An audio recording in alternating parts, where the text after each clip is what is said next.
questa giacca.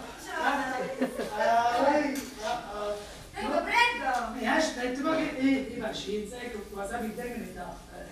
Ma. Signora Catarruzza, che piacere averla qui. Ma vero, mi piace, dimostra sempre. Sì, ma lei ci vuole raccontare la sua storia. Stiamo parlando, Prego, prego, ci racconti la sua storia, ci faccia sentire. Ma avevo mangiato tutta la sanata.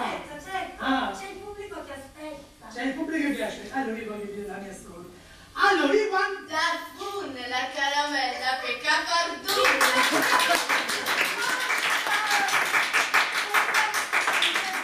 Non si canta con me. Prego. Allora, ma non facevi capire con la mia cosa, una manica. Con calma, la televisione. Questo è... Sì, guardi nella telecamera. State io solo. Nella telecamera. E quando c'è finito quanto posso parlare? Prego, stiamo aspettando. Allora, io volevo dire, no?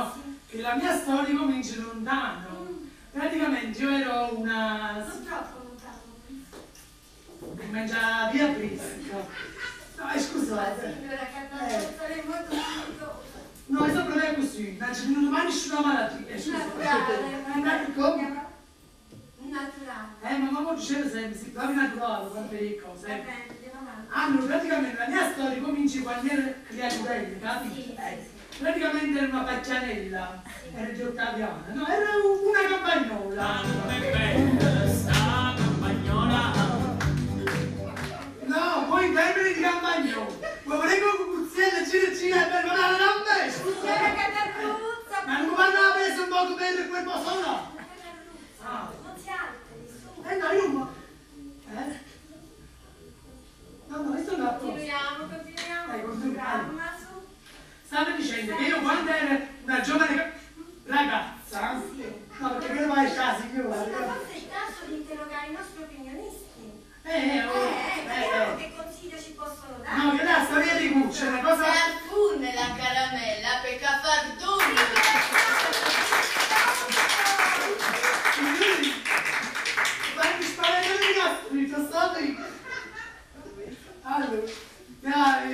Interroghiamo i nostri opinionisti. alla prima convenzione. Signora Cristina. Signora Cristina. Dai, che le femmine di casa non può capire. Certo. Anna Cristina. Allora, la mia storia. Allora, io quando ero una ragazzina, no? I tempi della guerra, un giorno mi trovai ad andare vicino alla fontana del paese. E che non accabarè un militare alto 2 metri. Wow. Un militare alto 2 metri. E ricuccio. Darfun, la caramella per caparduna. Ti faccio una capitestua. Signora Catarruzza, via. E allora praticamente appena vedetto, appena dove no, però questa montagna di sentimenti umani, allora la signora Madonna tanto può capire. Allora praticamente quando vedete questa montagna io subito mi managlia. No, perché all'epoca